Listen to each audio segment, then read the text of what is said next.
My name is Abhay, and you're listening to The Speaking Book, Chapter 3 Awakening. When Siddhartha left the groove where the Buddha, the perfected one, stayed behind, where Govinda stayed behind, then he felt that in this groove his past life also stayed behind and parted from him. He pondered about this sensation which filled him completely as he was slowly walking along. He pondered deeply, like diving into deep water. He let himself sink down to the ground of the sensation, down to the place where the causes lay, because to identify the causes, it seemed to him, is the very essence of thinking. And by this alone, sensations turn into realizations and are not lost, but become entities and start to emit, like rays of light, what is inside of them. Walking slowly along, Siddhartha reflected. He realized that he was not a youth anymore, but had turned into a man. He realized that one thing had left him, as a snake is left by its old skin, that one thing no longer existed in him, which had accompanied him throughout his youth and used to be a part of him: the wish to have teachers and to listen to teachings. He had also let the last teacher who had appeared on his path, even him, the highest and wisest teacher, the most holy one, Buddha, he had left him, had to part with him, was not able to accept his teachings. Slower he walked along in his thoughts and asked himself, "But what is this? What have you sought to learn from teachings and from teachers? And what they who have taught you much were still unable to teach you?" And he found it was the self, the purpose and essence of which I sought to learn. It was the self I wanted to overcome, but I was not able to overcome it. I could only deceive it, could only flee from it, hide from it. Truly, no thing in this world has kept my thoughts thus busy as this my very own self, this mastery of my being alive, of being one and being separated and isolated from all others, of my being Siddhartha, and there is nothing in this world I know less about myself, about Siddhartha. Having contemplated these thoughts as we walked along, he now stopped as these thoughts caught hold of him, and right away another thought sprang forth from them. A new thought, which was that I know nothing about myself, that Siddhartha has remained thus alien and unknown to me, stems from one cause, a single cause. I was afraid of myself. I was fleeing from myself. I searched Atman. I searched Brahman. I was willing to dissect myself and peel off all of its layers to find the core of all peels in its unknown interior, the Atman, life, the divine part, the ultimate part. But I have lost myself in the process. Siddhartha opened his eyes and looked around. A smile filled his face, and a feeling of awakening from long dreams flowed through him, from his head down to his toes, and it was not long before he walked again, walked quickly like a man who knows what he has got to do. Oh, he thought, taking a deep breath, now I would not let Siddhartha escape from me again. No longer do I want to begin my thoughts and my life with Atman and with the suffering of the world. I do not want to kill and dissect myself any longer, to find a secret behind the ruins. Neither Yoga Veda shall teach me any more, nor Atharveda, nor the ascetics, nor any kind of teachings.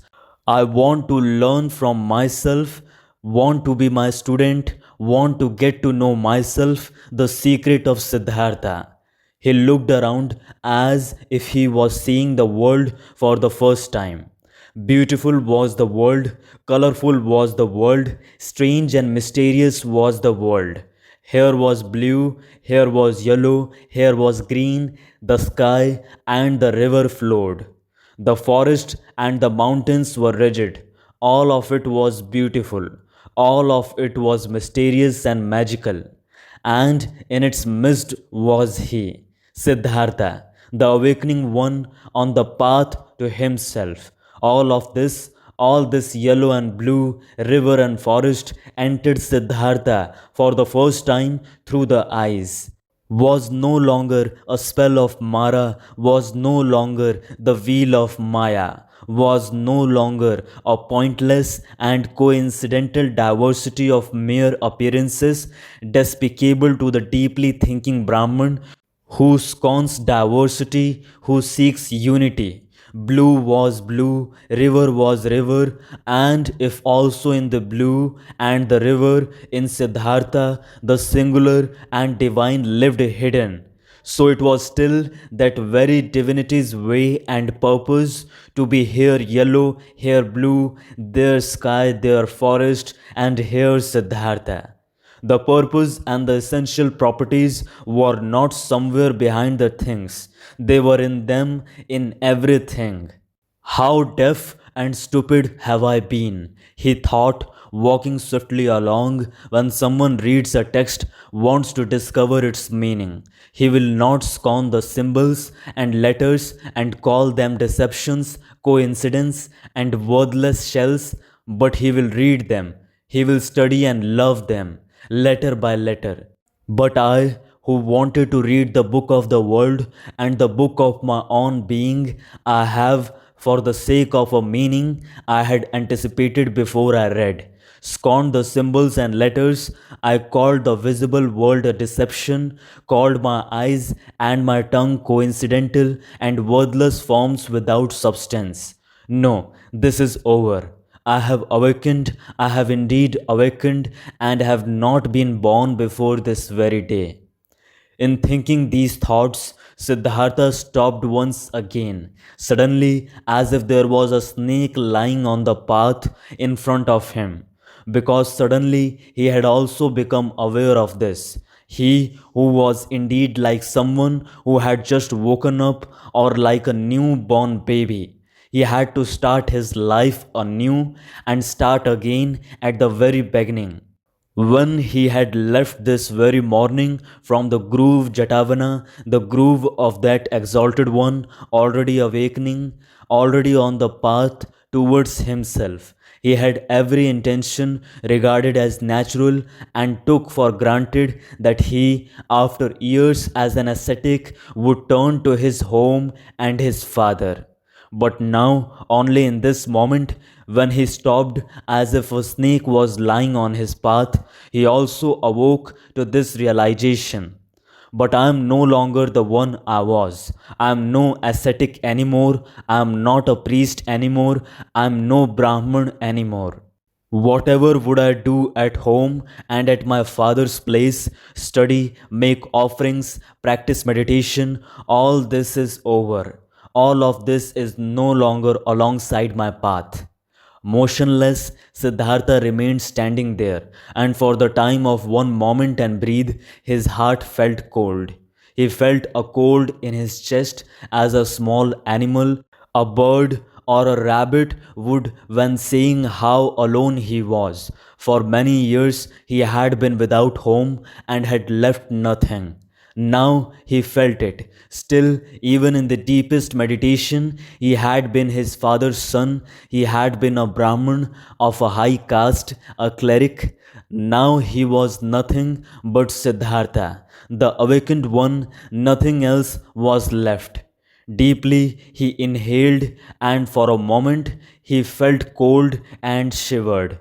Nobody was so alone as he was. There was no nobleman who did not belong to the nobleman, no worker that did not belong to the workers and found refuge with them, shared their life, spoke their language, no Brahman who would not be regarded as a Brahman and lived with them, no ascetic who would not find his refuge in the caste of the Samanas, and even the most forlorn hermit in the forest was not just one and alone. He was also surrounded by the place he belonged to.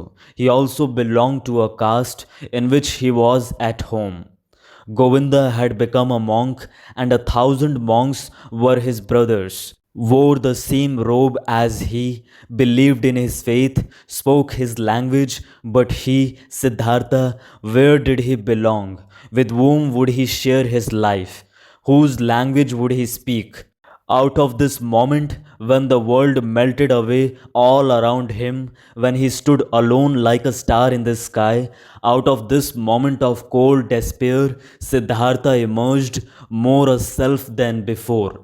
More firmly concentrated, he felt this had been the last tremor of the awakening, the last struggle of this birth, and it was not long until he walked again in long strides, started to proceed swiftly and impatiently, heading no longer for home, no longer to his father, no longer back.